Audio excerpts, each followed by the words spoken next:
कैसे हैं आप सभी। आज हम लेकर आए हैं another video in which we will discuss questions जो कि आपको हेल्पफुल होंगे आपके AAO के एग्ज़ाम में। अकाउंट्स पोर्शन के हम क्वेश्चंस फिर से डिस्कस करेंगे। क्वेश्चंस की हमारी वीडियो की रिक्वेस्ट ज़्यादा आ रही है कि क्वेश्चन से ही हम कॉन्सेप्ट्स को लेकर चलें, तो हम उसी रिक्वेस्ट को फुलफ़िल करने के लिए हम आपके लिए एक और वीडियो क्वेश्चंस की लेकर आए हैं। चलिए शुरू करते हैं।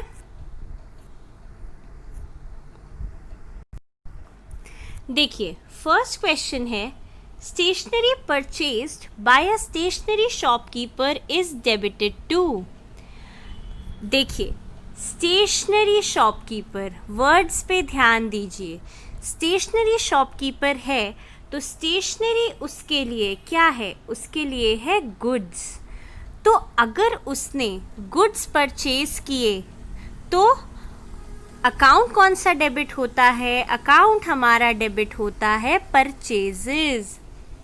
अब अगर यही होता कि स्टेशनरी शॉपकीपर नहीं है, किसी ABC शॉपकीपर ने स्टेशनरी खरीदी, तो उसके लिए वो हो जाती एक असेट, तो वो हो जाती डेबिट स्टेशनरी अकाउंट से। लेकिन यहाँ पर है स्टेशनरी, तो अकाउंट जो हमारा डेबिट होगा वो होगा परचेजेस अकाउंट। तो आंसर हो गया B, परचेजेस अकाउंट।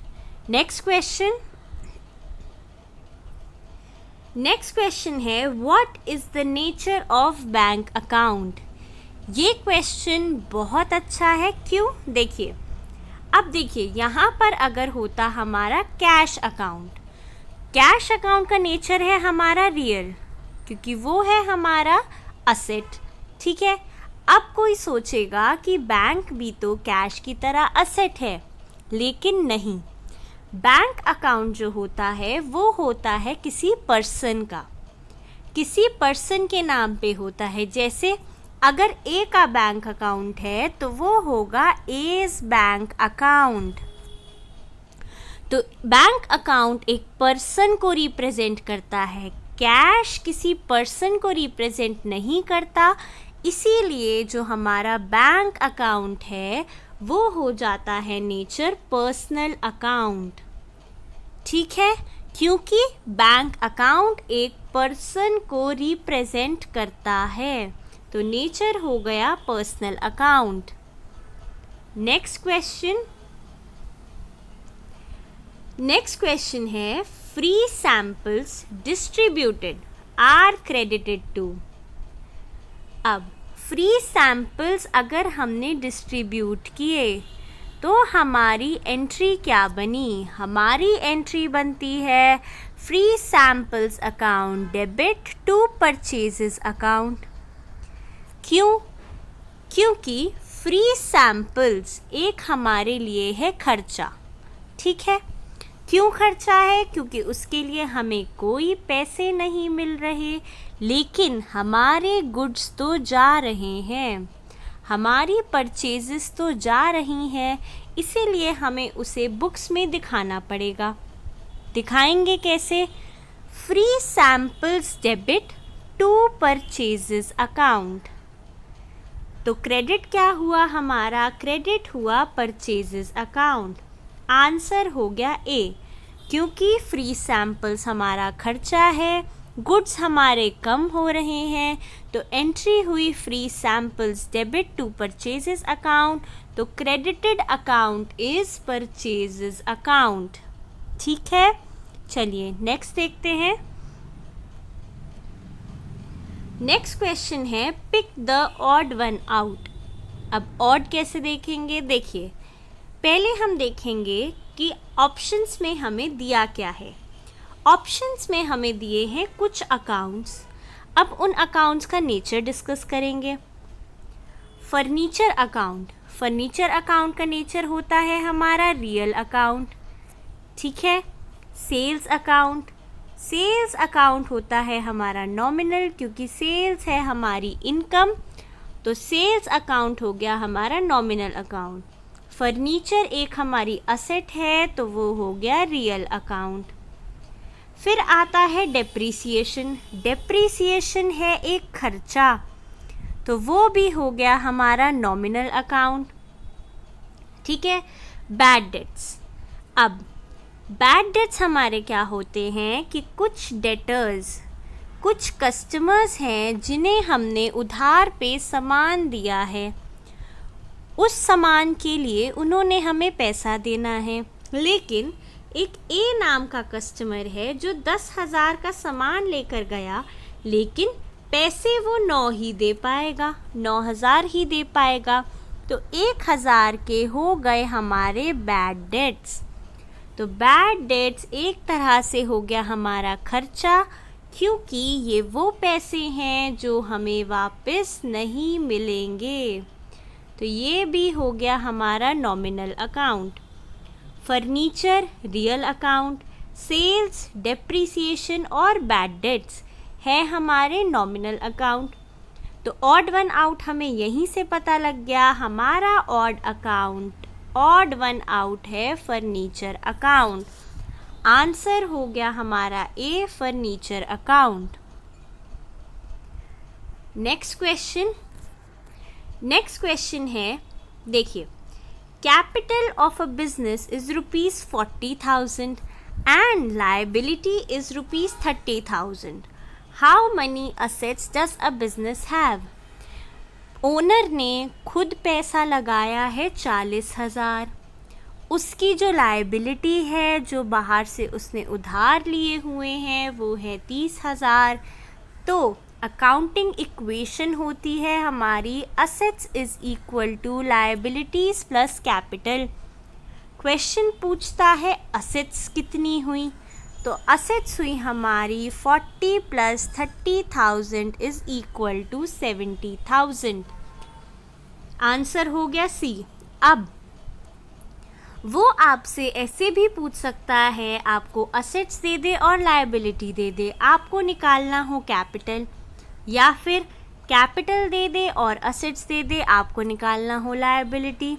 तो हमारी इक्वेशन जो चेंज होगी वो हमारी होगी सिंपल मैथमेटिक्स से, L is equal to assets minus capital, capital is equal to assets minus liability. ये हमारी इक्वेशंस हो जाएंगी। तो ये हो गया हमारा आंसर 70,000। ठीक है। नेक्स्ट देखते हैं। नेक्स्ट है हमारा which of the following is a type of personal account. अब पर्सनल अकाउंट के कौन कौन से टाइप होते हैं? पर्सनल अकाउंट हमारा 3 टाइप का होता है। एक होता है नेचुरल पर्सन अकाउंट, एक होता है आर्टिफिशियल पर्सन अकाउंट, एक होता है हमारा रिप्रेजेंटेटिव पर्सनल अकाउंट। नेचुरल कौन सा हुआ? नेचुरल हुआ जैसे ए का अकाउंट है, बी का अकाउंट है, सी का अकाउंट है, ये हो गए नेचुरल। आर्टिफिशियल क्या होते हैं? जैसे कोई आर्टिफिशियल पर्सन जैसे कोई कंपनी आर्टिफिशियल पर्सन इसीलिए है क्योंकि कंपनी की अपनी साइनिंग पावर होती है। ये हो गया हमारा आर्टिफिशियल पर्सन अकाउंट। ठीक है, कंपनी हो गई, पार्टनरशिप फर्म हो गई, ये होते हैं आर्टिफिशियल पर्सन। फिर आता है रिप्रेजेंटेटिव पर्सन, मतलब जो एक पर्सन को रिप्रेजेंट करते हैं।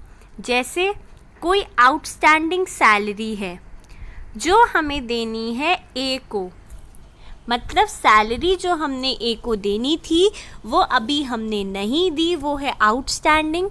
तो आउटस्टैंडिंग सैलरी है हमारा रिप्रेजेंटेटिव पर्सनल अकाउंट। ठीक है, यहाँ कॉन्सेप्ट डिस्कस हो गया। अब क्वेश्चन देखते हैं। Type of personal account, options क्या है? रिप्रेजेंटेटिव हाँ होता है, टैंजिबल, इनटैंजिबल ऐसे कोई पर्सनल अकाउंट्स नहीं होते। तो आंसर है हमारा ए, पर्सनल अकाउंट का टाइप है रिप्रेजेंटेटिव पर्सनल अकाउंट। ठीक है, चलिए नेक्स्ट देखते हैं। Nature of patents account. अब पेटेंट्स क्या होते हैं? पेटेंट्स हमारे होते हैं जैसे कोई फॉर्मूला है। मान लीजिए जैसे कोका कोला अपनी ड्रिंक बनाती है तो उसका कोई है फॉर्मूला, उस फॉर्मूले पे उसने ले लिया पेटेंट। मतलब सिर्फ कोका कोला ही उस फॉर्मूले को यूज़ करके बना सकती है ड्रिंक, उसका फॉर्मूला कोई और यूज़ नहीं कर सकता। तो ये हो गया पेटेंट। अब पेटेंट क्या है? पेटेंट हमारी होती है असेट, क्योंकि इसको यूज़ करके आप अपने प्रोडक्ट्स बना रहे हैं। ये आपके लिए एक रिसोर्स है जिससे आप अपना बिजनेस कैरी ऑन कर रहे हैं। लेकिन ये बिजनेस ये असेट किस फॉर्म की है? ये असेट है हमारी इंटैंजिबल, मतलब आप इसे टच नहीं कर सकते। जैसे मशीनरी, बिल्डिंग, ये सब आप टच कर सकते हैं। पेटेंट्स, कॉपीराइट्स, ट्रेडमार्क्स आप टच नहीं कर सकते। तो ये है हमारी इंटैंजिबल असेट। तो नेचर हुआ इसका रियल अकाउंट। आंसर हो गया B, nature of patents account is real account. ठीक है, नेक्स्ट देखते हैं। नेक्स्ट क्वेश्चन है, a person entitled to get money from the firm is known as. मतलब ऐसा आदमी, सपोज ए को हमने पैसा देना है। क्यों देना है? हमने कुछ सामान या तो उधार पे लिया होगा या उसने हमें पैसा ही उधार पे दिया होगा, तो उसको पैसा फर्म से मिलना है। तो वो फर्म के लिए क्या है? वो फर्म के लिए है क्रेडिटर, क्योंकि फर्म ने उसको पैसा देना है तो वो है क्रेडिटर। अब अगर यही हमारा क्वेश्चन होता कि फर्म को किसी से पैसा लेना है, फर्म को लेना है पैसा, वो कौन हुआ? वो हुआ डेटर। डेटर कौन हुआ? जिसे फर्म ने उधार पे सामान दिया, वो हो गया हमारा डेटर। ठीक है, और जिसको फर्म से पैसा मिलना है वो हो गया क्रेडिटर। आंसर हो गया ए, क्रेडिटर। ठीक है, नेक्स्ट देखते हैं।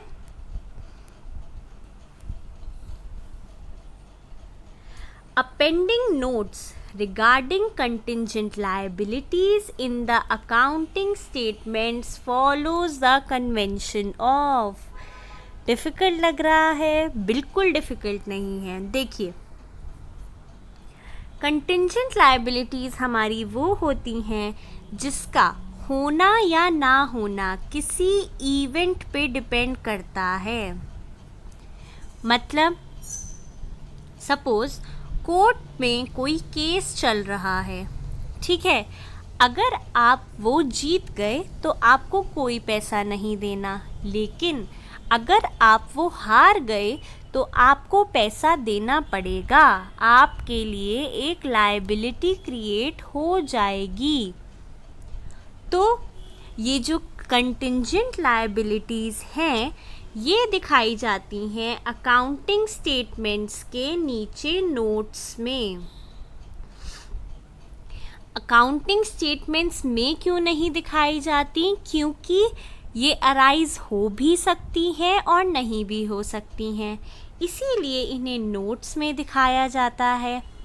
अब दिखाया किस कन्वेंशन को फॉलो करके जाता है? Follows the convention of disclosure. Disclosure मतलब हर ऐसा फैक्ट जो आपका डिसीजन, आपके स्टेक होल्डर्स का डिसीजन अफेक्ट कर सकती है, उसे हम डिस्क्लोज करेंगे।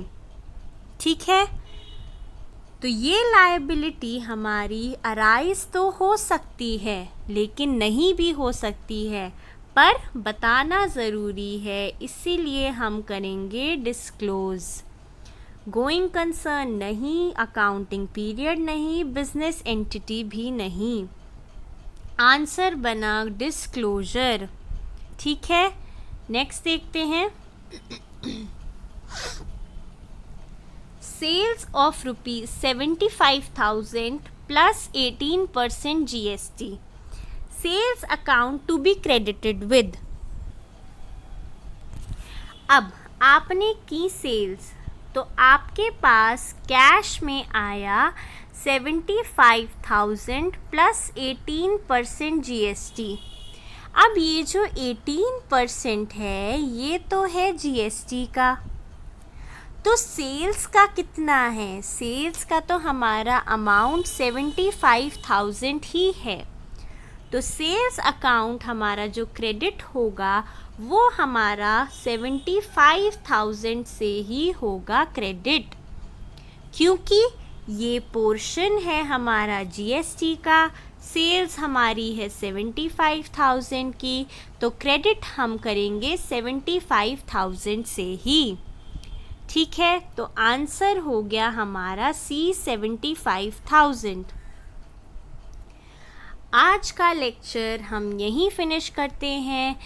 क्वेश्चंस हमने 10 क्वेश्चंस डिस्कस करे, आगे हम और क्वेश्चंस भी डिस्कस करेंगे, कॉन्सेप्ट्स भी डिस्कस कर रहे हैं, इसीलिए हम कम क्वेश्चंस डिस्कस करेंगे जिससे रिटेनिंग में दिक्कत ना हो।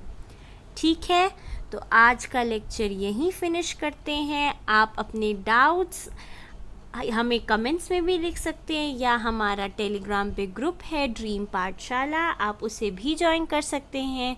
वहाँ हम आपको खुद रिप्लाई करते हैं क्वेश्चंस का। ठीक है, तब तक के लिए हैप्पी लर्निंग, बाय बाय।